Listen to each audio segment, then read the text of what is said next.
సిలువధ్వని. ఇది క్రీస్తు యేసు ప్రేమధ్వని, ఇది జగతిలో మ్రోగే సిలువధ్వని. పిలుచుచున్నది ప్రతి వారిని, వినుమా విశ్వసించుమా.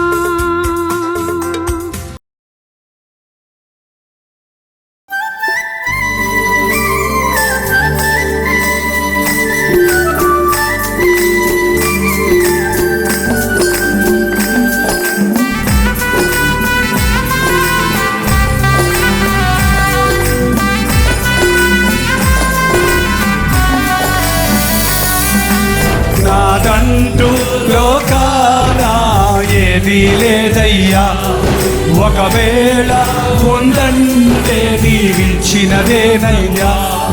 నాదంటూ లోకాన ఏదీ లేదయ్యా, ఒకవేళ ఉందంటే నీవిచ్చినదేనయ్యా.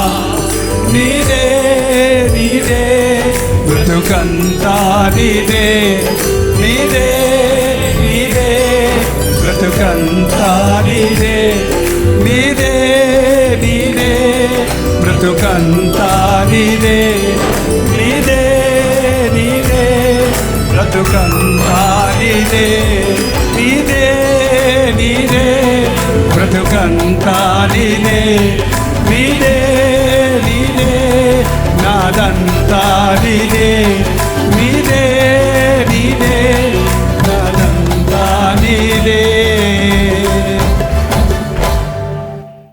పాడారా అబద్ధం ఆడారా?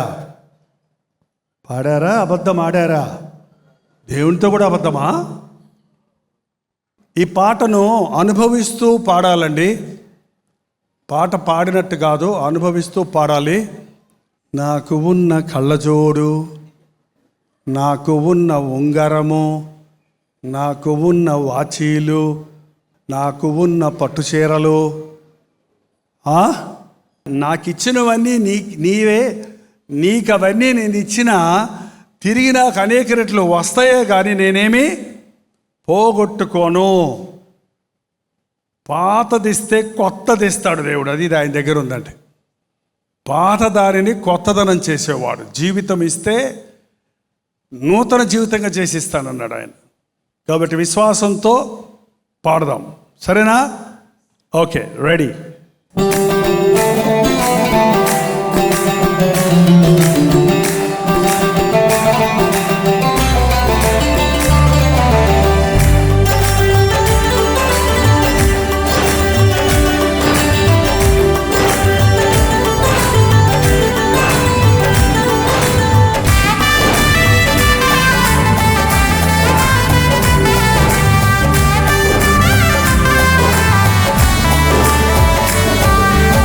నాదంటూ లోకాన ఏదీ లేదయ్యా, ఒకవేళ ఉందంటే నీవిచ్చినదే ప్రభువా. నీదే నీదే నాదంతా నీదే, నీదే నీదే బ్రతుకంతా నీదే. నాదంటూ లోకాన ఏదీ లేదయ్యా, ఒకవేళ ఉందంటే నీవిచ్చినదే ప్రభువా.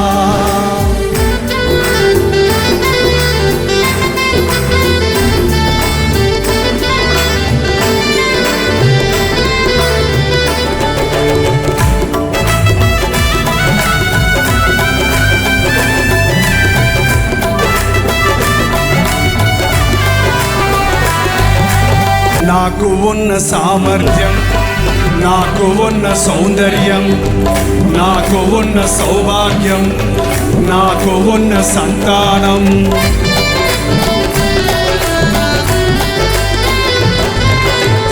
నాకు ఉన్న సామర్థ్యం, నాకు ఉన్న సౌందర్యం, నాకు ఉన్న సౌభాగ్యం, నాకు ఉన్న సంతానం, అనుభవించే ఆరోగ్యం, ఆరగించే ఆహారం, అనుభవించే ఆరోగ్యం, అనుభవించే ఆహారం కేవలం నీడేనయ్యా, కేవలం నీడేనయ్యా,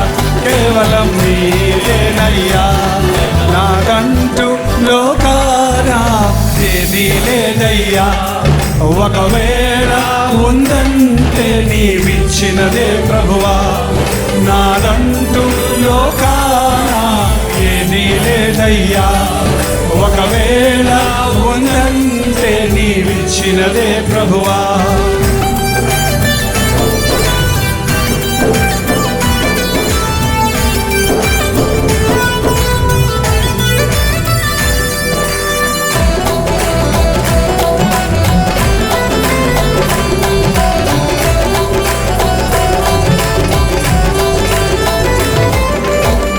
నాకు ఉన్న ఈ బలం, నాకు ఉన్న ఈ పొలం, తాగుచున్న ఈ జలం, నిలువనీడ ఈ గృహం,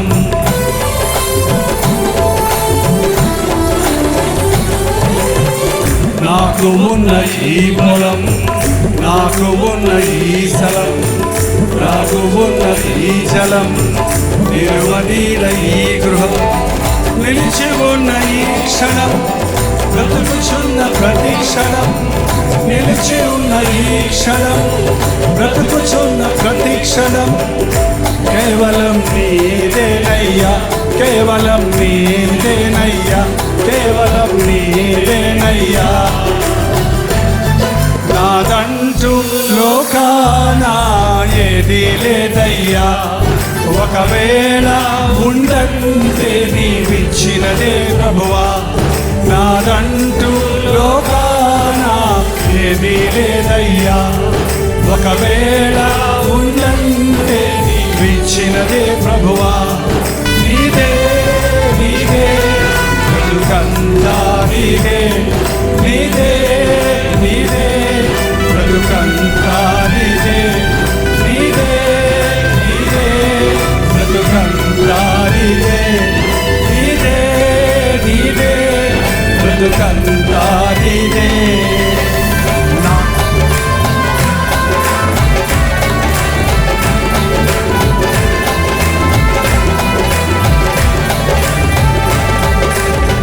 నాకు ఉన్న ఈ బలం, నాకు ఉన్న ఈ పొలం, తాగుచున్న ఈ జలం, నిలువనీడ ఈ గృహం,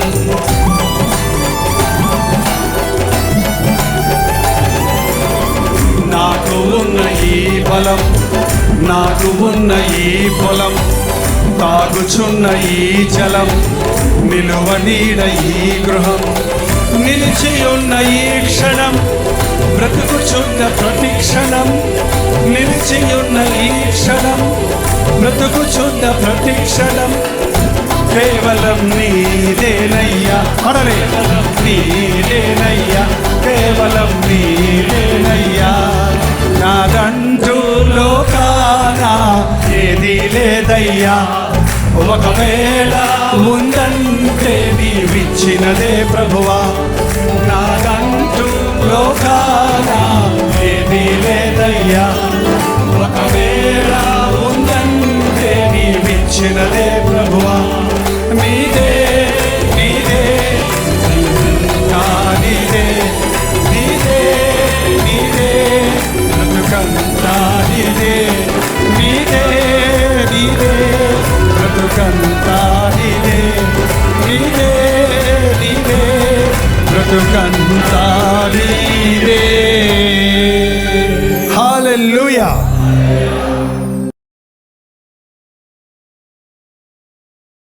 మీ బైబిళ్ళను తెరిచి చూపించండి, దయచేసి చూపించండి, పైకెత్తి చూపించండి. ఎంత ఎత్తి అలా ఎత్తగలరు అలా ఎత్తండి, పర్వాలా. కొన్ని నిమిషాలు మీ బైబిల్ మీరు మొయ్యండి. మీ బ్రతికంతా బైబిల్ మిమ్మల్ని మోస్తుంది. మీ వయసు వచ్చే వరకు చంకన పెట్టుకుని వాడిని నేనే అన్న ప్రభు మాట నీకు తోడై ఉంటుంది. ఒక్కసారి మీ బైబిల్కి వచ్చి అటు ఇటు కదిపిస్తారా? ఇంకా బాగున్నాయండి.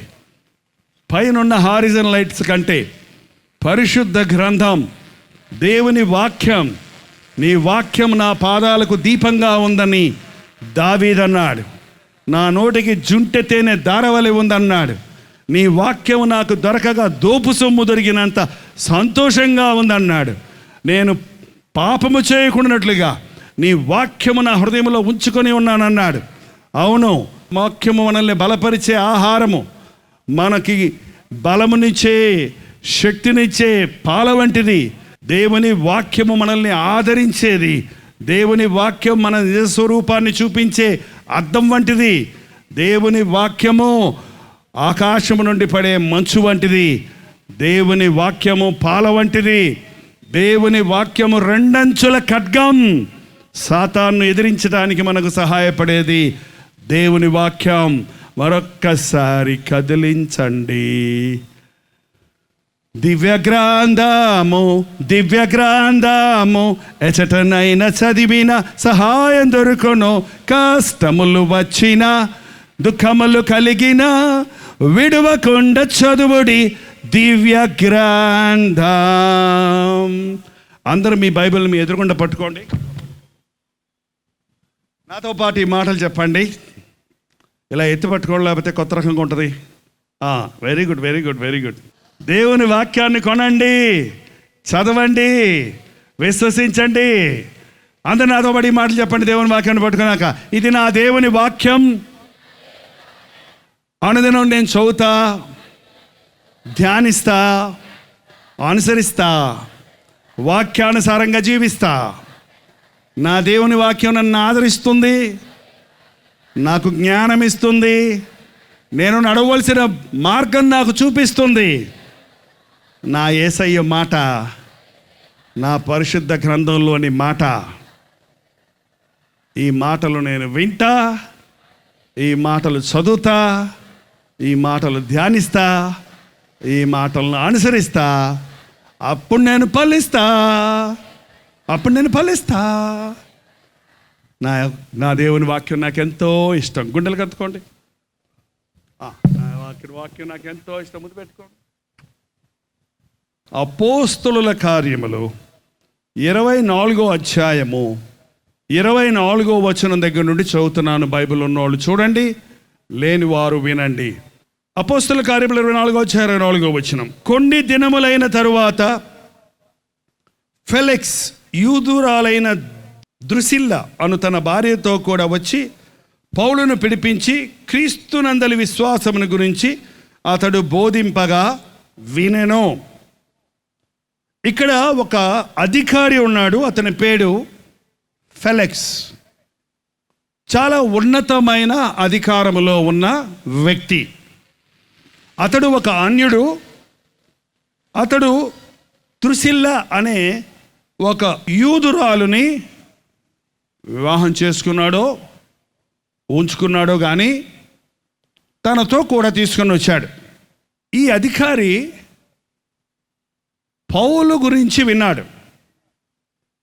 పౌలుని గురించి అధికారికి ఎలా పరిచయం చేశాడంటే, వీడు చాలా వంచకుడు, వీడు భేదాలు కలుగజేసేవాడు, వీడు మనుషుల్ని గలిబిలి చేసేవాడు అని చాలా చెడ్డగా ఈ పౌలుని గురించి, అందుకని ఇతన్ని చెరసాలలో పెట్టాం అని ఇతరులకు తెలియజేశారు.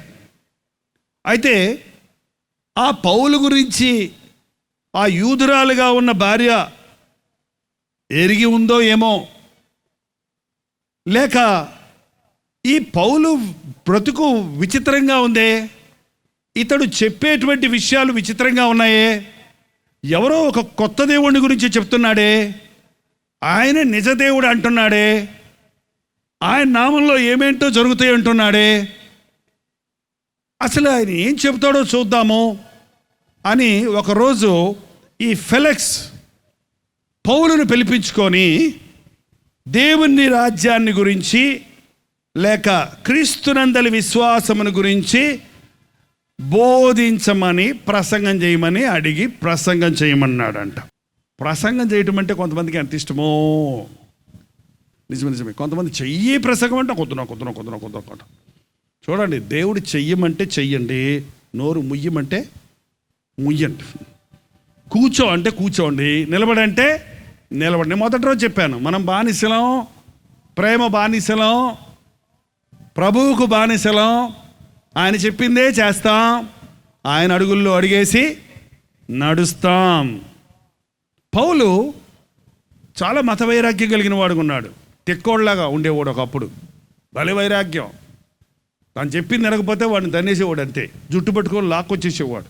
మా యోధా మతమే గొప్పది, ఈ యేసుప్రభు ఎవడో అని నమ్మకుండా ఆనాటి క్రైస్తవులు యేసునందు విశ్వాసం ఉంచిన వారిని హింసించేవాడు, దూషించేవాడు.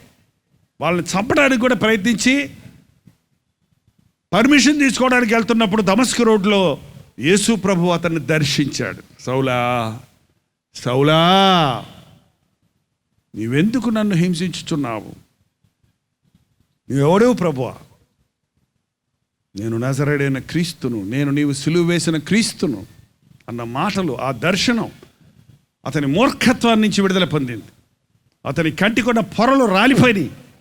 ఆ రోజు నుండి యేసులో ఉన్న సత్యాన్ని ఎరిగి తన మతాన్ని, తనకున్న ఆధిక్యతలను, తన యొక్క గొప్పతనాల్ని, తను హెబ్రీ గమానియేలు పాదముల దగ్గర చదివినోడు, అంటే పెద్ద పెద్ద మేధావి విద్యావంతుడు, అతడు రోమన్ సామ్రాజ్యపు పౌరసత్వం కలిగిన వాడు. అంటే ఆ రోజుల్లో అది గొప్ప, చాలా గొప్పది, చాలా ఆధిక్యతలు ఉంటాయి.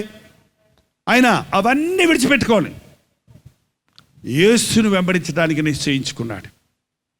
యేసు ప్రభు సువార్తను చెప్పడానికి ఇష్టపడ్డాడు. ఆయనంటే భయపడిన వాళ్ళందరూ యేసు ప్రభు నమ్ముకొనంగానే ఆయన మీద తిరగబడ్డారు. ఆయన కొట్టడం మొదలుపెట్టారు. రాళ్లతో కొట్టేవారు, కొరడాలతో కొట్టేవారు, రకరకాలుగా ఇబ్బంది పెట్టేవారు. అయినప్పటికీ శ్రమల మధ్యలో, కష్టాల మధ్యలో సువార్తను ఎన్నడూ ఆపలేదు. కష్టం వచ్చిందని, నష్టం వచ్చిందని సేవ మానటం అనేది దేవుని పద్ధతి కాదు. కష్టాలు వచ్చాయని, శ్రమలు వచ్చాయని యేసు ప్రభువుని విడిచిపెట్టడం మంచిది కాదు. ఆయన తీసుకొచ్చి అధికారి కూర్చొని సంకెళ్ళు కట్టున్నాయి పౌలుకి, ప్రసంగం చేయమన్నాడు. ప్రసంగం చేయమంటే పౌలు నోరు విప్పి ఏం చేశాడో 3 మాటలు ఉన్నాయండి ప్రసంగ సారం. అదొక్కసారి చూద్దాం. ఏంటది? 25వ వచనం. అప్పుడు అతడు నీతిని గురించియో, ఆశా నిగ్రహమును గురించియో, రాబోవు విమర్శను గురించి ప్రసంగించుచుండగా, నీతిని గురించి, ఆశా నిగ్రహమును గురించి, రాబోవు విమర్శ దినమును గురించి ప్రసంగించాడు. ఈ రోజున చాలామంది బోధకులు, క్రైస్తవ బోధకులు బోధిస్తూ ఉన్నారు. బోధను మీరు జాగ్రత్తగా వినండి. ఆ బోధలో ఈ సారం లేకపోతే అది సరైన బోధ కాదు. మరొక చోట పౌలు అన్నాడు, ఉపదేశానుసారమేమనగా పవిత్రమైన హృదయము నుండి, మంచి మనస్సాక్షి నుండి, నిష్కపటమైన విశ్వాసము నుండి కలుగు ప్రేమయే. విశ్వాసం, పవిత్ర హృదయం, మంచి మనస్సాక్షి, వీటిని గురించి బోధకుడు బోధించకపోతే అది యేసయ్య బోధ కాదు. హృదయ శుద్ధిని గురించి, దేవుని నీతిని గురించి ఈ రోజున క్రైస్తవులు అనబడే వారికి ఏం అర్థం కావట్లేదు. నేను క్రైస్తవుడిని అంటారు, నేను యేసు ప్రభువుని నమ్ముకుంటున్నాను అంటున్నారు. కొందరు మీలో మేము రోజు టీవీలో మీ వాక్యం వింటున్నాను అంటున్నారు. కానీ దేవుని నీతి ఏమిటి అని అర్థమైందా? ఏంటండి? మా పక్కోళ్ళు చచ్చిపోయేటట్టు ప్రార్థన చేయండి అని అడిగారు ఒకళ్ళు. వీళ్ళకి దేవుని నీతి అర్థమైందా? శత్రువుల కోసం ప్రార్థన చేయమంటే చచ్చిపోమని ప్రార్థన చేయమంటావేంటి నువ్వు? ఏంటండి నీతి? యేసుక్రీస్తుకు మరొక పేరు నీతి. యేసుక్రీస్తును చూడండి, ఆయన నోట కపటము లేదు, వేషధారణ లేదు. ఈ రోజున క్రైస్తవుడు అనబడేవాడు ద్విమనస్సు కలిగిన వాడిగా ఉండకూడదు. అబద్ధాలు ఆడేవాడు క్రైస్తవుడు ఎట్టవుతాడండి? ఆనాటి పరిశీలన ప్రభు అన్నాడు, మీరు వేషధారులారా, మీరు అబ్రహాము సంతానం అంటున్నారు. కాదు కాదు కాదు కాదు, మీరు అపవాది సంబంధులు. వాడు మొదటి నుంచి అబద్ధికుడు, అబద్ధమునకు జనకుడు. మరి ఈరోజు నేను అడిగితే ఇప్పుడు అబద్ధాలు ఆడేవాళ్ళు ఎంతమంది అంటే ఏం చెప్తారండి? చాలే ఊరుకోండి, అబద్ధం ఆడకుండా అసలు బతికెట్ట బతుకుతావు లోకంలో అన్నాడు ఒక ఆయన. అబద్ధాలు ఆడకుండా ఎట్ట బతుకుతావండి? 1000 అబద్ధాలు ఆడి ఓ పెళ్లి చేయమన్నారు కదా మన దేశంలో. 1000 నిమిషాల పెళ్ళి ఉన్నా పర్వాలేదు, తర్వాత సంగతి అది. ఏంటంటే అబద్ధం మీద కట్టినది ఏది కూడా నిలబడదు. నీ అబద్ధం ఎప్పటికైనా బయటపడుతుంది, అవమానాలు పాలవుతావు. నీ నోరు సత్యము పలకాలి. యేసుక్రీస్తుకు మరొక పేరు సత్యము. క్రీస్తును వెంబడించేవాడు యథార్థపరుడుగా ఉంటాడు, తన నోటిని అదుపులో పెట్టుకుంటాడు. పౌలు బోధిస్తున్నాడు, యేసు ప్రభువును నమ్ముకోవాలంటే నువ్వు నీతి కలిగి బతకాలయ్యా. నేను చాలా నిష్టగా బతుకుతానండి అంటారు కొంతమంది. ఏంటి నీ నిష్ట? పొద్దున్నే స్నానం చేస్తాను, ఎవరిని ముట్టుకోను. ఏంటండి, మా నాయనమ్మ మడిగట్టుకొని కానీ వంట ఉండేది కాదు, చాలా నిష్టగా ఉండేది. ఆ పని మనిషి వచ్చి అంట్లు తోమపోతే ఈమె నీళ్లు జల్లి ఇట్లిట్ట నీళ్లు జల్లి అప్పుడు కానీ లోపల తెచ్చి పెట్టుకునేది కాదు. నాకేం తెలుసు చిన్నపిల్లడికి, ఏంటి నాయనమ్మ నీళ్లు జల్లుతున్నావు నేను అంటే అపచారం. ఏంటి అపచారం? అపచారం లేదు, ఉపచారం లేదు. బాహ్య శుద్ధే కానీ హృదయ శుద్ధి లేదు. పరిచయుల భక్తి, గుడ్డి పరిచయుడా, గిన్నె బయట కాదురా తలతలలాడేది, లోపల కలుగు. లోపల గిన్నె శుద్ధి అయితే బయట దానంతరదే శుద్ధి అవుతుంది. చూడండి, ఈ రోజున పొద్దున్న లేస్తే మనం బహిరంగ దేహాన్ని శుద్ధిగా పెట్టుకోవడానికి సబ్బులు, స్నానాలు, పేస్టులు, క్రీములు, పౌడర్లు, మేకప్లు, ఏంటండి మంచి మంచి వస్త్రాలు అన్నీ వేసుకొని నీట్గా కనపడాలని చూస్తాం, మంచిదే. కానీ నా హృదయం ఎలాగుంది? ఎవరి మీద కోపం ఉంది? ఎవరి మీద అసూయ ఉంది? ఎవరి మీద నా హృదయంలో ద్వేషం ఉంది? నా హృదయంలో సమాధానం ఉందా? ఏం ఆలోచిస్తున్నాను నేను? ఏం తలస్తున్నాను నేను? చాలామంది రాత్రి వచ్చిన యవనస్తులు చెప్పారు నాతోటి, అన్ని చెడ్డ వస్తాయి పాస్టర్ గారు, నాకు ప్రార్థన చేయండి నా కోసం. కళ్ళు మూసుకుంటే చెడ్డ ఆలోచనలే, అన్ని వ్యభిచారపు ఆలోచనలే. క్రియల్లో నేను పాపం చేయటం లేదు, కానీ ఆలోచనలు అన్నీ కూడా పాడైపోతున్నాయని నా కోసం ప్రార్థన చేయమని. యేసుప్రభు దగ్గరకు వచ్చిన వాడికి హృదయం శుద్ధి అవుతుందండి. తలంపులే కదా అనుకుంటారేమో. యేసుప్రభు చెప్పాడు, వ్యభిచారము చేయవద్దన్న మాట మీరు విన్నారు కదా. ఒక స్త్రీని మోహపు చూపుతో చూచు ప్రతివాడు తన హృదయంలో వ్యభిచారం చేస్తున్నాడు. వ్యభిచారపు ఆలోచనలు, ఊహలు కలిగిన వాడు దేవుని దృష్టిలో పాపిగా ఉన్నాడు. నీ హృదయంలో దేవుడు శుద్ధి కోరుతున్నాడు. నీ హృదయం నిండి ఉన్నదాన్ని బట్టి నీ నోరు మాట్లాడుతుంది కనుక నీ హృదయం సరిగా ఉంటే నీ నోరి మాటలు, నీ క్రియలు, నీ ప్రవర్తన సరిగా ఉంటుంది. నీతి, నా నీతి పనికిరాదు, నీ నీతి పనికిరాదు. మన నీతి అంట దేవుని ముందు మురికి గుడ్డల్లాగా ఉన్నాయంట. పూర్వకాలంలో వంటగదిలో మసిగుడ్డలు ఉండేవి, ఇప్పుడు ఉన్నాయమ్మా? గ్యాస్ స్టవ్లు వచ్చాక మానేశారా? మసిగుడ్డలు ఉంటాయమ్మా? ఒకటే ఉంటుంది, రెండో ఉంటుంది. ఆ గంజి వార్చినప్పుడు దాని మీద పడిపోద్ది, ఆ పొగ పడిపోద్ది, ఆ సాంబార్ పడిపోద్ది, అది కుళ్ళిపోయి ఎండిపోయి అది దగ్గర పెట్టుకొని వాసన చూసి చూడండి ఎట్టుంటుందో. గుమ్మ ఫారిన్ సెంట్ లాగా ఉంటుంది కదమ్మా. ఎట్టుంటుందండి? భయంకరమైన నీసి గొప్ప కొడుతుంటుంది. మన నీతి క్రియలన్నీ దేవుని ముందు ఎలాగున్నాయంటండి? గబ్బు కొడుతున్నాయంటాయి. ఏంటండి, ఆ పరిచయుడు వెళ్ళి దేవాలయంలోకి వెళ్ళి ప్రార్థన చేస్తున్నాడు, ఓ దేవా, నేను వారమునకు 2 సార్లు ఉపవాసం ఉంటాను, నా 10వ భాగములు నీకు చెల్లిస్తున్నాను, నేను వారి వలనైనను వీరి వలనైనను ఈ శంకరి వలనైనను లేను అని డబ్బా కొట్టుకుంటున్నాడు. ఏంటండి, ఉపవాసం ఉంటే పరలోకం పోతావా?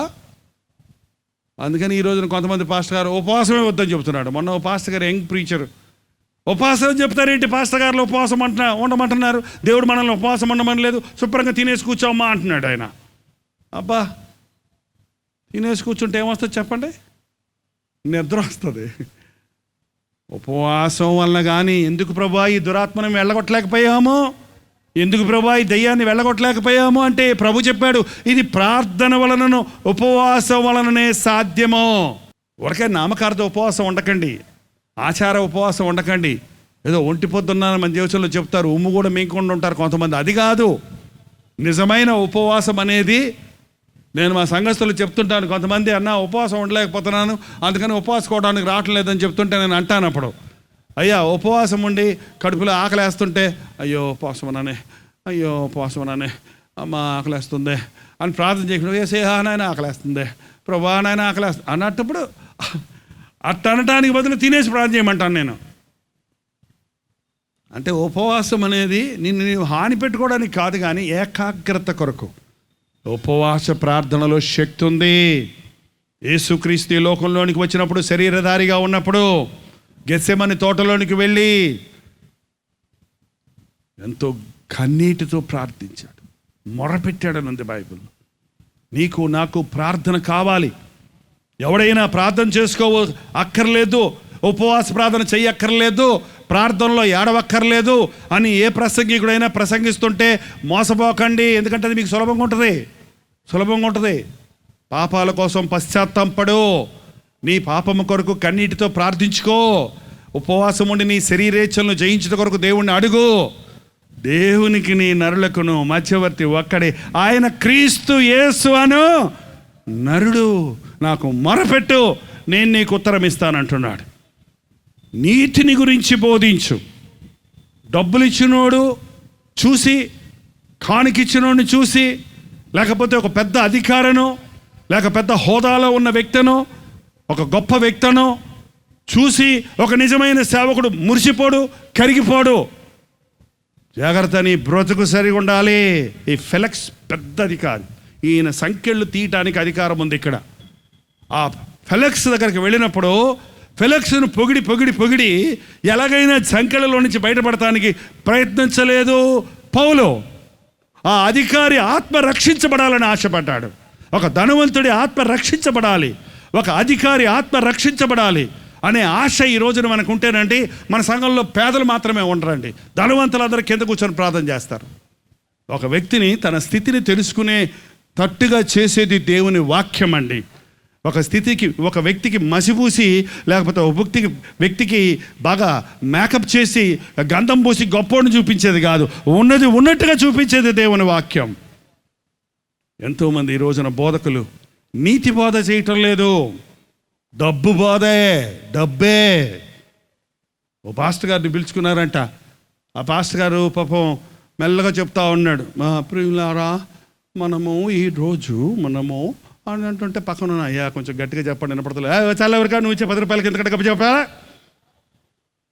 కూలికి బోధించదరు, పరిశుద్ధ గ్రంథంలో రాయబడి ఉంది. ఎందుకండి ఇవాళ నిక్కచ్చైన క్రైస్తవులను చూడలేకపోతున్నా, హృదయ శుద్ధి కలిగిన క్రైస్తవులను చూడలేకపోతున్నా. దేవాలయంలోనికి వచ్చినవాడు ఇంటికి వెళ్ళిన తర్వాత దేవుని బిడ్డగా బ్రతకలేకపోవడం చూస్తున్నాం. దేవుని బిడ్డనని చెప్పేవాడు ఆఫీస్కి వెళ్తే పైనుండి వచ్చేది కింద నుంచి వచ్చేది తీసుకొని దగ్గర పెట్టుకుంటాడు. ఏంటండి కింద నుంచి వచ్చేది ఏంటి? లంచం. పూర్వకాలం లంచాలే ఉండేయాలండి, ఇప్పుడంటే కుంభకోణాలంట. అంటే కుంభం అంటే మొత్తం దేశం అక్రమాలతో నిండిపోతుంది, అన్యాయంతో నిండిపోతుంది. దైవజనుడా, నీతిని కలిగి జీవించి నీతిని బోధించు. సంఖ్యలైనా పర్వాలేదు, చెరసాలైనా పర్వాలేదు, శిరశ్చేదనైనా పర్వాలేదు, నా యేసయ్య మాట నేను ఉన్నదంటే చెబుతాను అన్నవాడు పౌలు. ఆశా నిగ్రహమును గురించి ఏం చెప్పాలండి? చూసిందంతా కోరుకోవడంతా కొనుక్కోవటం, చూసిందంతా తినటం, చూసినవన్నీ కొనుక్కోవటం, ఏది చూస్తే అది ఆశించటమే. పొరుగువాని భార్య బాగుంటే అది ఆశిస్తారట మనుషులు. ఏంటండి పొరుగువారి భార్య అంటే గాడిద గుర్రం సకిలించినట్టుగా ఈ రోజుల్లో మనుషులు పొరుగువాని భార్య మీద పడి సకిలిస్తున్నారంట.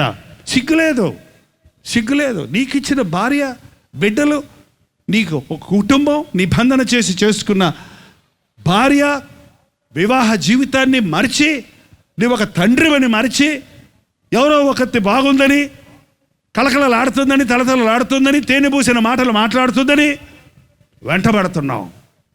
దేవుని వాక్యం హెచ్చరిస్తుంది. ఒకడు ఒడిలో అగ్ని ఉంచుకొని ఎడల అతడు ఒడి కాలకుండునా, ఒకడు నిప్పుల మీద నడిచిన ఎడల వాడి కాళ్ళు కమలకుండునా, తన పొరుగువాని భార్యను కూడువాడు ఆ ప్రకారమే నాశనమగును, అవమానమునకును దెబ్బలకును అతడు గురి అవును అని దేవుని వాక్యం సెలవిస్తూ ఉంది. ఎంతమంది చెప్పారండి రాత్రి వచ్చి సహోదరులు, మా ఆయన నన్ను వదిలిపెట్టేసి ఇంకొక ఆమెతో తిరుగుతున్నారని ఒకళ్ళు చెప్పారు. మా ఆయన నన్ను వదిలిపెట్టేసి ఇంకొక ఆమెను పెళ్లి చేసేసుకున్నాడంట. మరి ఎట చేసేసుకున్నాడు?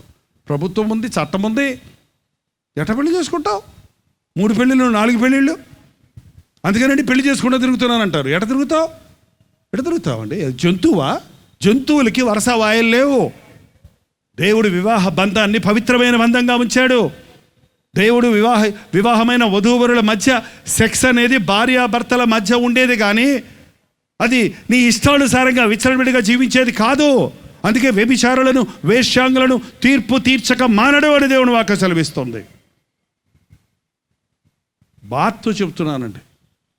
రాత్రి ఒక చిన్న దంపతులు 6 రోజులు 8 రోజుల బిడ్డను తీసుకుని వచ్చి, అయ్యా దగ్గరకు వచ్చి పక్కల కింద పడితే అవమానమని, అయ్యా నాకు నా భార్యకి బిడ్డకి ఎయిడ్స్ ఉందని డాక్టర్ చెప్పారండి.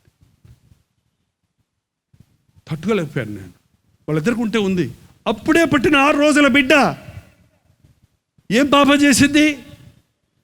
నీ పాపం నీ బిడ్డల మీదకి రాకుండా నీవు నీ భార్యకు ఆ రోగాన్ని అంటించకుండా పరస్త్రీ దగ్గరికి, ఈ ఎయిడ్స్ రోగానికి ముఖ్యమైన కారణం ఇది అంటు రోగం కాదు, ఇది లైంగిక సంపర్కం వల్ల వచ్చే రోగమే. ఇది ఎక్కడో ఆఫ్రికా అరణ్యంలో ఒక కోతితో ఒకడు సంపర్కం చేశాడంట, అప్పుడు పుట్టినాయి అంట ఆ రోగ క్రిములు. అవి పాశ్చాత్య దేశానికి వెళ్ళినాయి అంట స్టైల్గా. అక్కడ పురుషులతో పురుషులు, స్త్రీలతో స్త్రీలు నీచమైన కార్యాలు చేస్తూ వరుస వాయులు తప్పి అది విస్తరించిపోయింది ఎయిడ్స్ రోగం. అక్కడి నుంచి మన దేశానికి వచ్చింది, ముంబాయికి వచ్చిందంట. ఇప్పుడు అడగండి, ఆంధ్రాలోకి వెళ్ళి, తెలంగాణలోకి వెళ్ళి, ఒక పల్లెటూరులోకి వెళ్తే నాకు ఊర్లో చెప్పారు, అయ్యా ఈ ఊర్లో సగానికి సగం మందికి ఎయిడ్స్ రోగం అండి.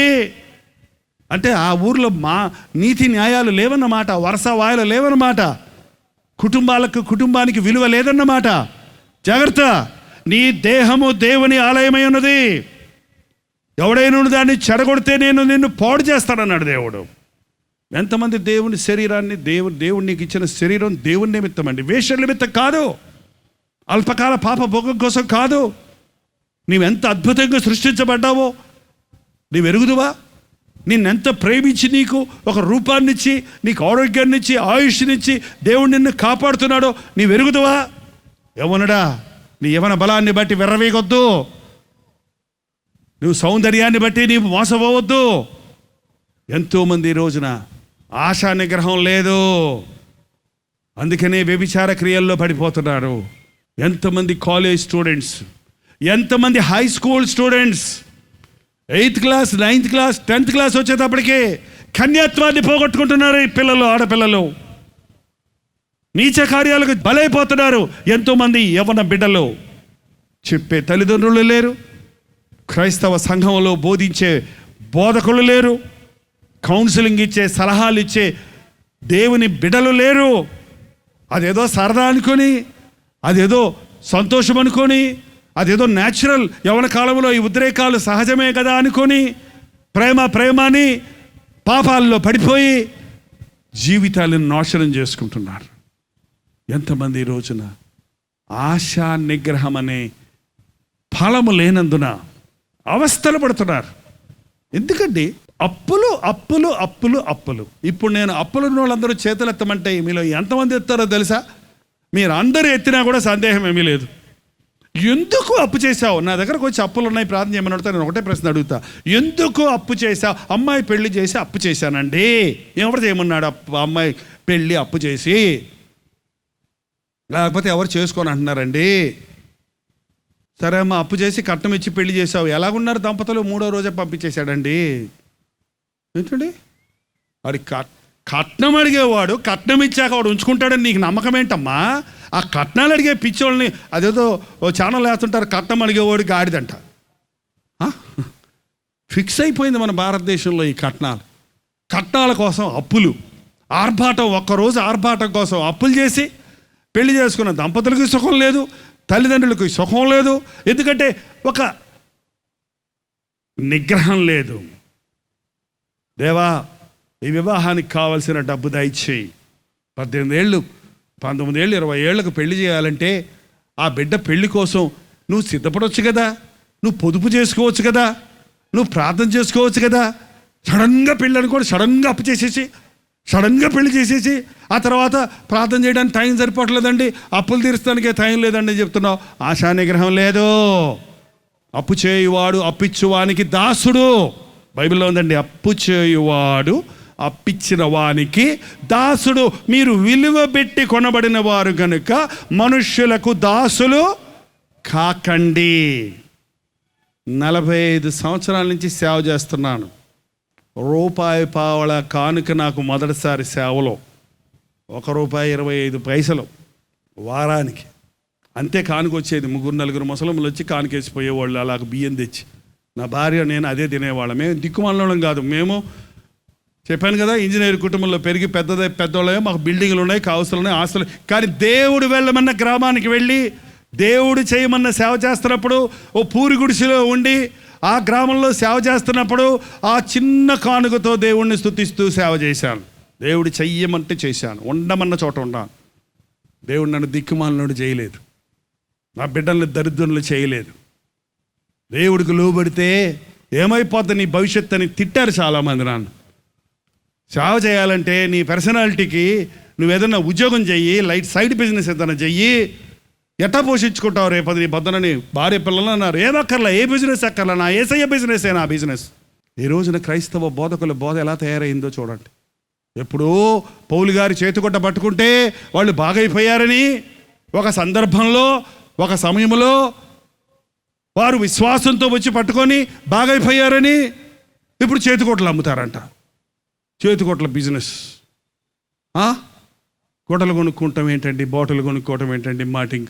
మేము పుస్తకాలు ఎందుకు కొనుక్కోం? అది దేవుని వాక్యం చదువుకోవడానికి కొనమంటున్నాం అంతే. ఏమి పుస్తకం తల కింద పెట్టుకో నీకు పొద్దున కల్లా ₹1,00,000 వస్తాయని నేను చెప్పటల్లా.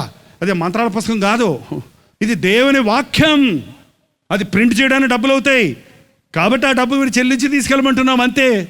కానీ ఈ రోజున చాలామంది సేవను మనుషులకు ఆశా నిగ్రహం నేర్పించటకు బదులు మనుషులకు ఆశలు పెడుతున్నారు.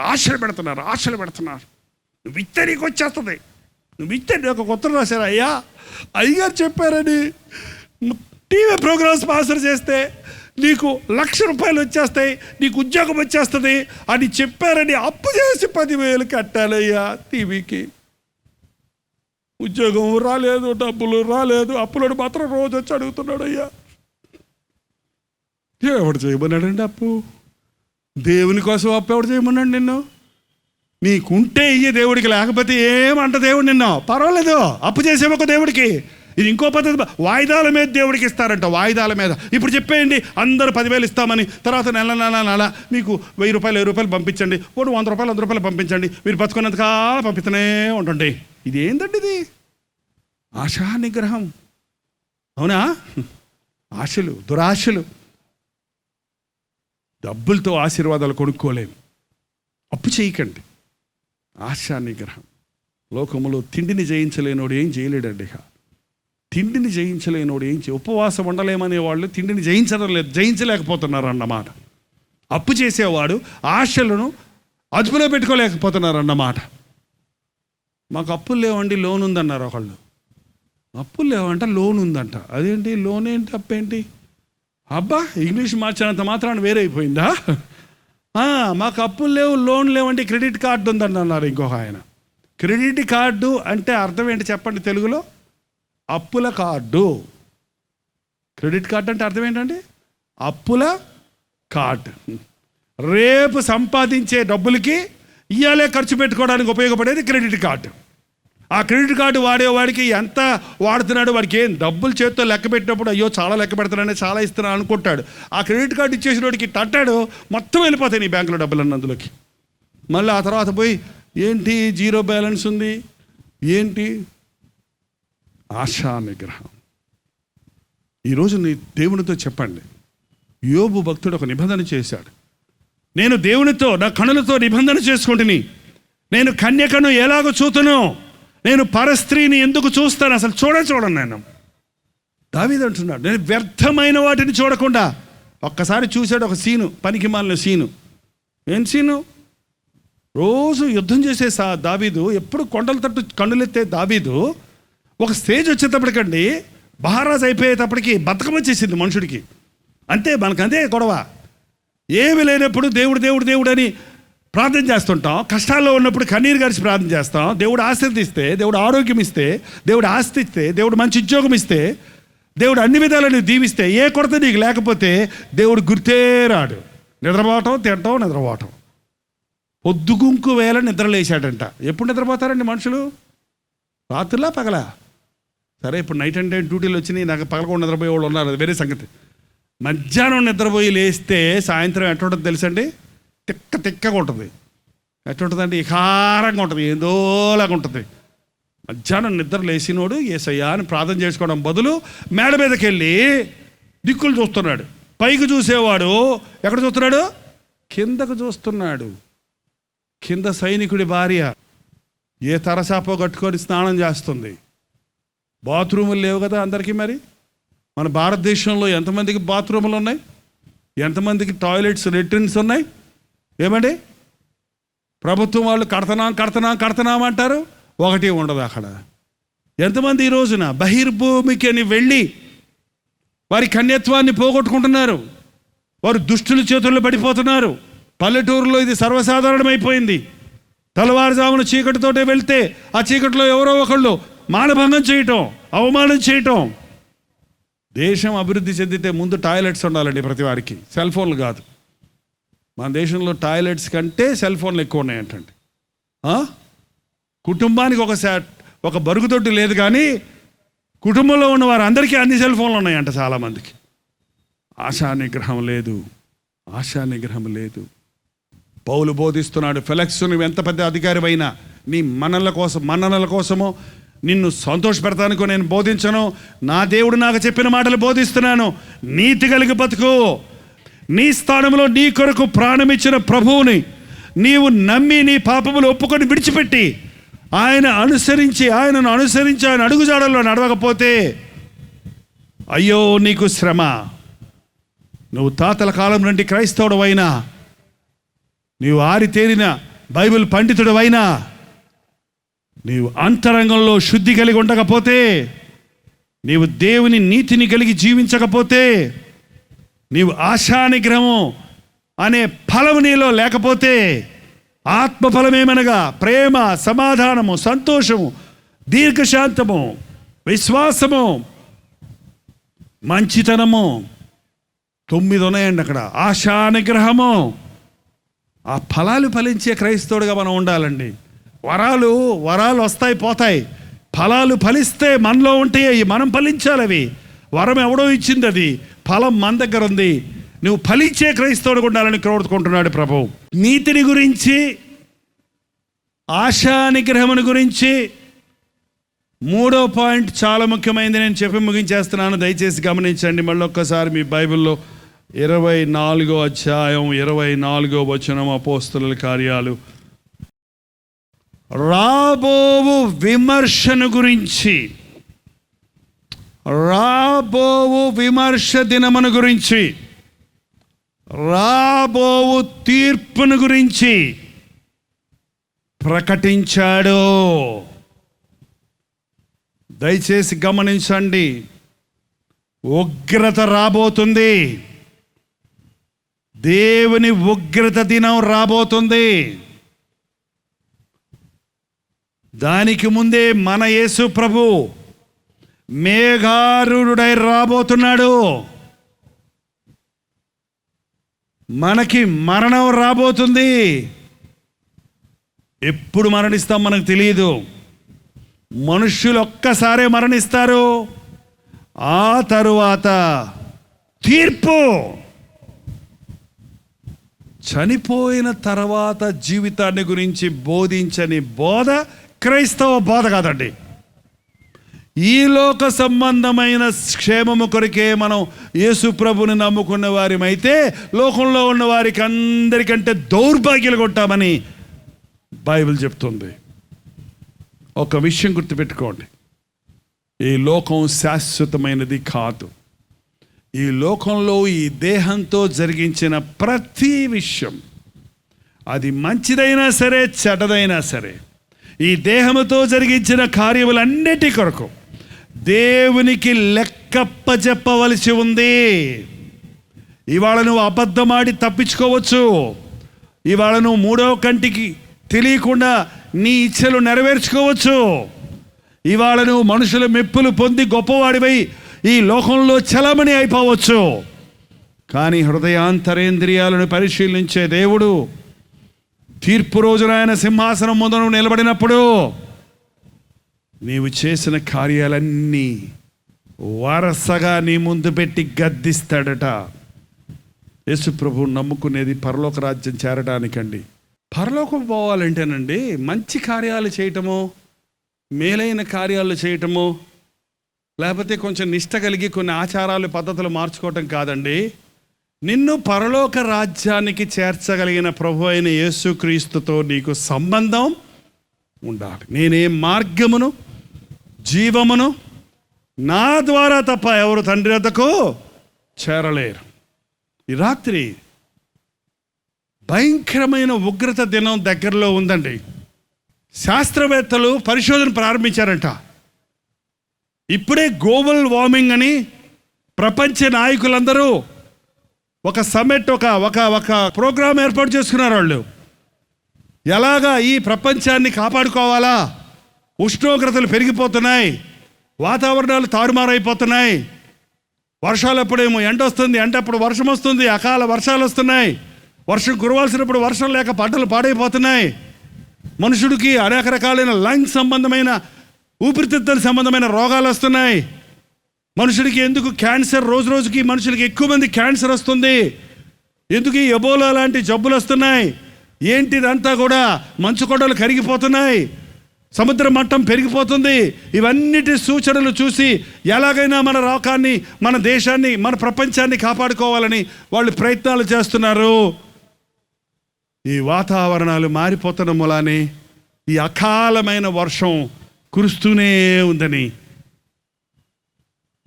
అంటున్నారు. ఇంకా ఇలాంటి ప్రకృతి వైపరీత్యాలు ఎన్నో జరుగుతున్నాయి. చాలామందికి చర్మ సంబంధమైన రోగాలు, దద్దుర్లు, బ్లాక్ ప్యాచెస్. ఎందుకంటే సూర్యరశ్మి పడగానే ఆ మనుషుడి చర్మం పాడైపోతుంది. ఓజోన్ అనే ఒక లేయర్ పెట్టాడు దేవుడు, అదొక పొరలాగా పెట్టాడు. సూర్యరశ్మి నేరుగా మన మీద పడకుండా, మనమేమో పెద్ద జ్ఞానం అనుకోని ర్యాకెట్లు పంపించి పుష్షు పోయి ఆ ఓజోన్ అంతా కూడా చిల్లులు పెట్టేసి అదంతా పాడు చేసి పడేశారంట ఇప్పుడు. అందుకని సూర్యరశ్మి, సూర్యకిరణాలు నేరుగా మనుషుల మీద పడుతున్నాయి. పరకణ గ్రంథం చదివితే మనుషులకు బొబ్బలు వస్తాయంట, పుండ్లు వస్తాయంట. ఇదంతా చూస్తున్నప్పుడు యేసయ్య రాకడా ఈ లోకానికి అంతం సమీపమైందని తెలుస్తుంది. ఇంకా ప్రసంగించరేంటి ప్రసంగికులు? ఇంకా ఈ విషయం హెచ్చరించరేంటి విశ్వాసుల్ని? ఇంకా బుజ్జగిస్తారేంటి దేవుని బిడ్డలని చెప్పబడిన వారిని? రాబో విమర్శను గురించి, రాబో ఉగ్రతను గురించి, రాబో దినాలలో కలిగేటువంటి భయంకరమైన విపత్తుల గురించి, రాబో తీర్పుని గురించి ప్రకటించని ప్రకటన క్రైస్తవ ప్రకటన కాదు. ఈ రాత్రి ఇక్కడ ఉన్నవారు ఎవరైనా నరకానికి పోతే నన్నే దేవుడు లెక్కడుగుతాడన్నంత భారంతో నేను ఈ వాక్యం చెప్తున్నాను. నువ్వు చెప్పు, వాడు వినినను వినకపోయినను చెప్పు అన్నాడు ప్రభు. ఈ రాత్రి ఈ యేసుక్రీస్తుని నీ సొంత రక్షకుడిగా చేసుకోకపోతే, నీ స్థానంలో నీ కొరకు ప్రాణమిచ్చిన ప్రభువుని నీవు నమ్మి నీ పాపములు ఒప్పుకొని విడిచిపెట్టి ఆయనను అనుసరించి ఆయన అడుగుజాడల్లో నడవకపోతే అయ్యో నీకు శ్రమ. నువ్వు ఫలించే క్రైస్తవుడు ఉండాలని కోరుకుంటున్నాడు ప్రభు. క్రీస్తులో ఆయన నిలిచి ఉంటే గాని ఫలించలేవని చెప్పాడు ప్రభు. రోజు దేవుని వాక్యం చదవండి దయచేసి. రోజు మోకరించి ప్రార్థన చేయండి, దేవునితో సహవాసం చేయండి. ఎప్పటికప్పుడు నీ హృదయంలో దోషారోపణలు చేసే పాపములను ఒప్పుకొని విడిచిపెట్టండి. పొరపాటును తొందరపడి ఎవరితోనైనా అబద్ధమాడితే క్షమాపణ అడగండి. బూతు మాటలాడితే, నోటుకొచ్చినట్టు కఠినమైన మాటలతో అవతల వారి గుండెలు గాయపరిచి ఉంటే క్షమాపణ అడగండి. హృదయాన్ని జాగ్రత్తగా కాపాడుకోండి, మంచి మనస్సాక్షిని కాపాడుకోండి. అప్పుడు నువ్వు చచ్చినా ఆయన వచ్చినా పరలోకంలో ఉంటావు. ఈ రోజున ఎందరో హృదయం అంతా గందరగోళంగా ఉంది, హృదయంలో నెమ్మది లేదు, హృదయంలో సమాధానం లేదు. నాకు అర్థం కాలేదండి, కొత్తగూడెంలో లేక ఈ ప్రాంతాల్లో ఎందుకు ఇంతమందికి ఫిట్స్ వస్తున్నాయని నేను ప్రార్థన చేస్తున్నాను. యవనస్తులు ఉన్నారు, పెద్దలు ఉన్నారు, పిల్లలు ఉన్నారు. ఫిట్స్ వస్తున్నాయి. బ్రెయిన్లో ఉన్నటువంటి డిజార్డర్స్ వలన ఫిట్స్ వస్తాయి. రెండోది దురాత్మల సమూహాల ప్రభావం వలన, దురాత్మల వలన ఫిట్స్ వస్తాయి. అది ఏదైనప్పటికీ స్వస్థపరచగలిగిన ప్రభువు ఉన్నాడు. నీ మనస్సును దేవునికి అప్పగించు, నీ హృదయాన్ని దేవునికి అప్పగించు. అనవసరమైన విషయాలు ఆలోచిస్తూ కూర్చోకు. చాలామంది తలపోటు. ఇప్పుడు నేను అడిగితే ఎంతమంది తలపోటు అంటే చేయెత్తుతారేమో, కానీ మనకి టైం లేదు. ఇప్పుడు తలపోటు ఎందుకు వస్తుంది? ఆలోచించుకుంటా కూర్చుంటే తలపోటు రాదు. ఎప్పటి తెచ్చాలి? ఈ మనిషి ఇంక మారడం. ఈ పిల్లోడు వింటలేదే, వీడు మారడేమో, వీడు చదవడేమో, చదవకపోతే ఏమైపోద్ది? మా అత్తగారు ఒకటి చంపేస్తుంది, ఏమో పోనా పోదు, చావదు. ఏంటండి నవ్వుతారేంటి? నిజమా అబద్ధమా? అత్తపోరున్న వాళ్ళకి తెలుసు అది. మంచి అత్తలు ఉన్నారండి మా ఇంట్లో. మా కోడళ్ళని మేము కోడళ్ళని పిలవం, మమ్మల్ని వాళ్ళ అమ్మ నాన్నని పిలుస్తారు, డాడీ మమ్మీ అంటారు అంతే. మా కొడుకులు కుమార్తెలే ఉన్నారు, మా కోడలు లేరు మా ఇంట్లో. మేము అలాగే వాళ్ళని, మా బిడ్డలను ఎలా ప్రేమిస్తామో, మాకు దేవుడిచ్చిన కుమార్తెలను అలాగే ప్రేమిస్తున్నాం, వాళ్ళకిచ్చిన బిడ్డలను అలాగే ప్రేమిస్తున్నాం. దేవుని ప్రేమ ఉన్న చోట కోడలు, అత్త, తోడి కోడలు, ఈయంకుడు ఏంటంటే అంటారు చూడండి, ఇవన్నీ ఉండవు. మీ ఈయంకుడు మీ ఫ్రెండ్ అవుతాడు, మీ కోడలు మీ కూతురు అవుతుంది, మీ అత్త మీ అమ్మ అవుతుంది, మీ అల్లుడు మీ కుమారుడు అవుతాడు. ఏంటంటే యేసుక్రీస్తు ప్రేమ కలిగి ఉన్నప్పుడు సమాధానం ఉంటుంది కుటుంబంలో. నీ పిచ్చి ఆలోచనలన్నీ వదిలిపెట్టి ప్రభు దగ్గర పెట్టి మొరపెట్టు. ఎవరి మనస్సు నీ మీద ఆనుకునో వానిని పూర్ణ శాంతము గలవానిగా నీవు కాపాడుదువు. అద్భుతాలు చేసే దేవుడు మనకున్నాడు, స్వస్థపరిచే దేవుడు మనకున్నాడు. ఈ పాయింట్ నేను వదిలిపెడతలేదండి. అంటే మేము పరలోకం వెళ్ళాలంటే ఇక్కడ ఇలాగే బాధపడాలా అని నేను అంటం లేదు. తప్పకుండా యేసుక్రీస్తు నామంలో స్వస్థతలున్నాయి. ఈ రోజున ఎన్నో సాక్ష్యాలు నేను చెప్పించగలను టీవీలో, కానీ సమయం లేదు. సువార్త చెప్పడానికే సమయం చాలటం లేదు. సాక్ష్యాలు చెప్పించుకుంటూ కూర్చుంటే జైపాల్ పెద్దోడు అవుతాడేమో, కానీ దేవుని మహిమను దొంగిలించేస్తామని భయం నాకు. కానీ ఈ రోజున క్యాన్సర్ పేషెంట్స్ ప్రార్థన చేసినప్పుడు స్వస్థపడుతున్నారు. ఎయిడ్స్ పేషెంట్స్ ప్రార్థన చేసినప్పుడు అద్భుతంగా స్వస్థపడి మరలా డాక్టర్ దగ్గరికి వెళ్ళినప్పుడు వాళ్ళ రిపోర్ట్స్ చూసినప్పుడు ఆశ్చర్యపడుతున్నారు డాక్టర్లు. అలాంటి కార్యాలు చేయగలిగిన వాడు యేసు ప్రభు. ఆయన నానా విధమైన రోగములను ఆనాడు స్వస్థపరిచాడు, ఈనాడు స్వస్థపరిచాడు. కానీ నేను యేసయ్యను వెంబడించేది నా రోగాలు పోగొట్టుకోవడానికి కాదు, నా పాపాలు పోగొట్టుకోవటానికి.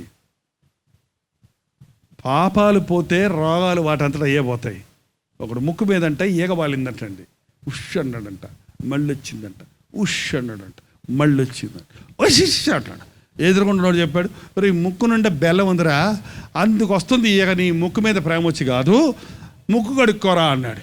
ముక్కు ఎప్పుడైతే వాడు శుభ్రంగా కడుక్కున్నాడో ఇంకా ఈగ ముక్కు దగ్గరికి రాలేదు. ఏమండి, నీలో పాపం ఉన్నప్పుడు రోగాలు బాధలు వస్తాయి. పాస్టర్ గారు వస్తే ఉఫ్ అంటాడు అనమాట. పాస్టర్ గారు అయ్యగారు రోగం ఉఫ్ పోమ్మా పో. ఇప్పుడు ఎక్కువ మందికి ప్రార్థన చేయలేక ఏకంగా ఇది పెట్టేశారు, ఏంటది, వెళ్ళిపోండి ఏంటండి. అయ్యో, దయచేసి జాగ్రత్తగా ఉండండి.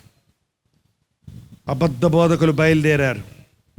వాక్యములో క్రీస్తు దగ్గరకు నడిపించకపోతే, యేసుక్రీస్తు ద్వారా కలిగే స్వస్థతను నేను ప్రార్థన చేస్తే వచ్చిందన్నట్టుగా మార్చుకుంటే అయ్యో అది భయంకరం. ఈ రాత్రి మీరు నిజమైన క్రైస్తవులుగా ఉండాలి. ఈరోజు మీరు విన్న వాక్యం మీ బ్రతుకంతా మీరు పడిపోకుండా మీరు క్రీస్తు కొరకు నడవడానికి శక్తినివ్వాలి. ఈరోజు మీరు దేవుడితో చేసిన తీర్మానం మీ బ్రతుకంతా నిలబెట్టుకున్నట్లుగా ఆయన కృప మిమ్మల్ని వెంటాడాలి. ఈరోజు దేవుడు నిన్ను ఇక్కడ ముట్టి స్వస్థపరిచిన స్వస్థత నిరంతరమైన స్వస్థతగా ఉండాలి.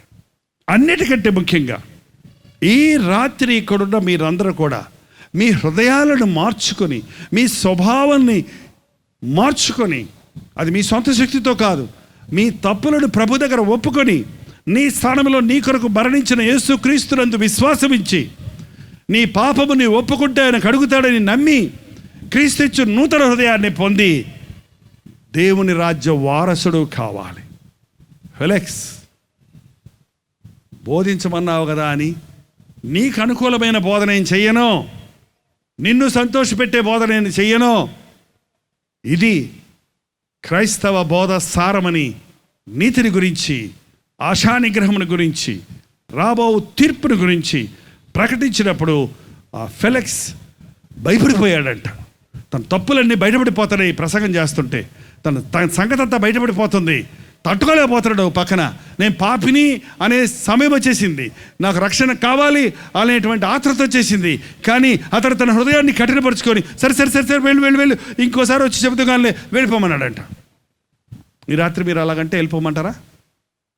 సరే సరే వెళ్ళండి పాస్టర్ గారు, ఇంకోసారి వచ్చి చెబుతారు కానీ అప్పుడు మారు మనసు పొందుతామంటారా? లేకపోతే ఇదే అనుకూలమైన సమయం, ఈరోజు నేను దేవునితో అటో ఇటో తేల్చుకుంటానండి. ఈరోజు దేవునితో నేను ఇంటికి వెళ్ళి మళ్ళీ మోకారం మీద ప్రార్థన చేసి నా హృదయంలో ఉన్న పాపాలన్నీ ఒప్పుకుంటాను. నా జారత్వాలు, నా ఆలోచనలు, నా పనికిమాలిన పనులు, దేవునికి విరోధంగా చేసిన ప్రతి పాపమును నేను ప్రభు సన్నిధిలో ఒప్పుకొని ఆయన ఇచ్చే నూతన హృదయం కొరకు వేడుకుంటాను అంటారా?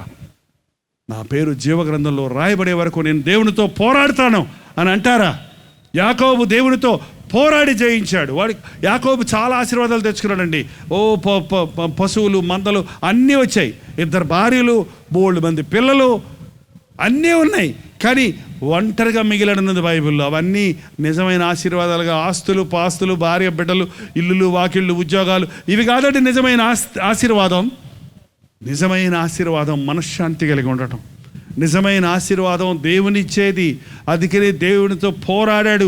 నీవు నన్ను ఆశీర్వదిస్తేనే కానీ నేను నిన్ను విడువను అన్నాడు. ఆ రాత్రి ప్రభు అతన్ని దర్శించి, నీవు ఇక మోసగాడివి కాదు, యాకోబు కాదు, నీవు ఇశ్రాయేలు అనబడతావు, నీవు రాజకుమారుడివి, నీవు నాతో పాటు సింహాసనంలో కూర్చోబోయేవాడివని దేవుడు అతన్ని దర్శించి రక్షణ భాగ్యాన్ని అనుగ్రహించాడు. ఈ రాత్రి అలాగే మీరు కూడా దేవునితో పోరాడి ఆయన సాక్షులుగా జీవించే వరకు ఆయనతో పెనుగులాడండి. దేవుడిచ్చే నూతన జీవితాన్ని సంపాదించుకోనండి. సమాధాన సంతోషాలు కలిగి జీవించండి. మీ అప్పులు తీరిపోవడానికి, మీ జబ్బులు స్వస్థపడడానికి, మీ కోరికలు, మీ అవసరతలు తీరడానికి అద్భుతాలు చేసే దేవుడు ఎప్పుడూ ఉన్నాడు. ఆకాశ పక్షుల్ని పోషించే దేవుడు మనల్ని తప్పక పోషిస్తాడు. గడ్డి పువ్వులను అలంకరించే దేవుడు మనకు కావలసిన వస్త్రాలను తప్పక ఇస్తాడు.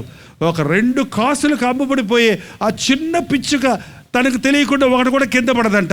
ఆ 2 కాసులకు అమ్మే చిన్న పిచ్చుకను కూడా గుర్తించిన దేవుడు నిన్ను నన్ను బాగా ఎరుగున్నాడు. ఏ ఒక్కడు నశించడం నాకు ఇష్టం లేదన్న ప్రభు మనందరం ఆయన బిడ్డలు అవ్వాలని ఆశించాడు. అందుకే ఈ ఆవరణలో నీకు తెచ్చాడు. ఈ 3 రోజులు ఈ కూడికల్లో దేవుడు మనతో మాట్లాడుతూ ఉన్నాడు. ఈ రాత్రి ఈ సమయంలో ఒక తీర్మానం చేసుకొని మనం ఇక్కడి నుంచి వెళదాం. ప్రతి ఒక్కరూ నోరు తెరిచి ప్రార్థన చేద్దాం.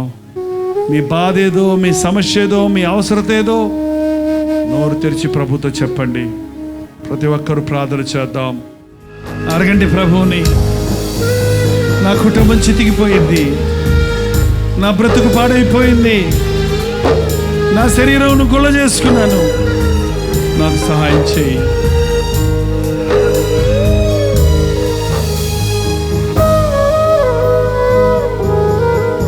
యేసయ్యా, నోరు తెరిచి ప్రార్థన చేద్దాం.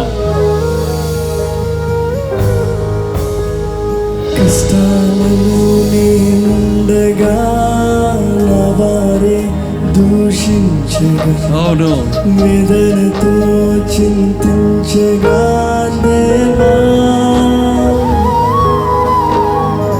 కష్టాలలో నేనుండగా నా వారే దూషించగా, వేదనతో చింతించగా దేవా, నా సొంత వాళ్ళే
విడిచిపెట్టారయ్యా.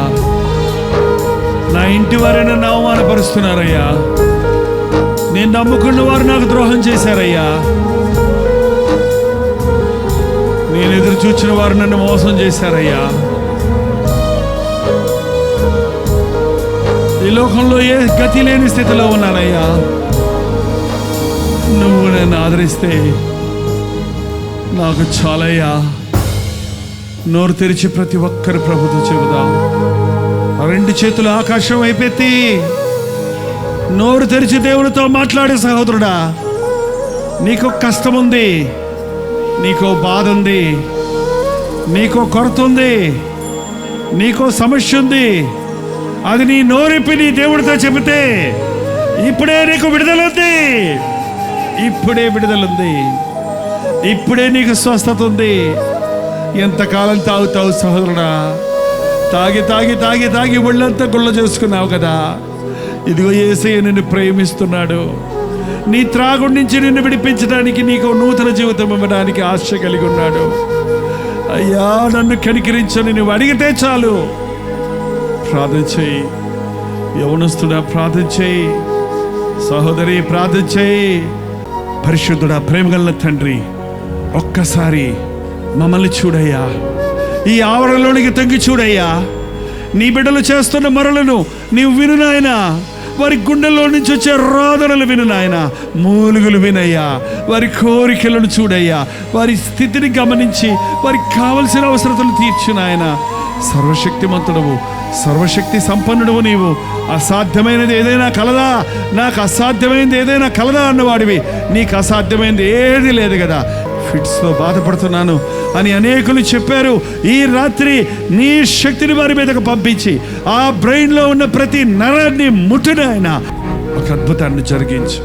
దురాత్మల చేత పీడించబడుతున్న వల్ల ఫిట్స్ వచ్చిన వారు ఉంటే నజరేయుడైన యేసుక్రీస్తు నామములో స్వస్థపరచుచున్నాము తండ్రి. స్వస్థపరిచి విడిపించి నీ సాక్షులుగా బ్రతుకున్నట్లు సాగిపోవుటకు సహాయము చేయమని యేసుక్రీస్తు నామములో అడుగుచున్నాను తండ్రి. ఆమేన్. మన తండ్రి అయిన దేవుని యొక్క ప్రేమయు, కుమారుడైన క్రీస్తు యొక్క కృపయు, ఆదరణకర్త అయిన పరిశుద్ధాత్మ యొక్క సహవాసమును కూడి వచ్చిన మనందరికీ ఇప్పుడును సదాకాలమును తోడై ఉండునుగాక.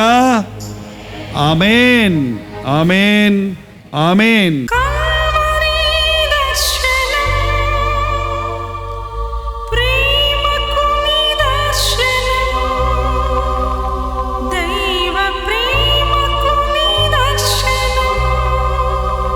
తెలుగు, తమిళ, హిందీ, మలయాళం, బెంగాలీ, ఒరియా అనే 6 భాషల్లో టెలివిజన్ ప్రోగ్రామ్స్ కొనసాగుతూనే ఉన్నాయి. భారభరితమైన పరిచయంలో మీరు సహకరించాలని ఆశిస్తే, ప్రభు మిమ్మల్ని ప్రేరేపిస్తే మీ విరాళాలు, కానుకలు పంపించవచ్చు. అవి నేరుగా టీవీ ఛానల్స్కి వెళ్తాయి. అందులో ఏది మేము మా సొంత ఖర్చుల కొరకు ముట్టుకోవట్లేదు, వేరే పరిచయ కొరకు ముట్టుకోవట్లేదు. టెలివిజన్ పరిచయలో ఇంకా సువార్త వినని వారికి అది అందించాలని ఆశతో ఒక 20 సంవత్సరాలుగా కొనసాగుతున్న పరిచయం కొరకు ప్రార్థించండి. ఈ సహకారాన్ని అందించండి. ఈ విషయం మీకు ఇంకా వివరాలు కావాలంటే 89393939 అనే నెంబర్కి మార్నింగ్ 10 నుంచి ఈవినింగ్ 10 లోపల మీరు ఫోన్ చేయండి. వివరాలు మీకు తెలియజేస్తాం.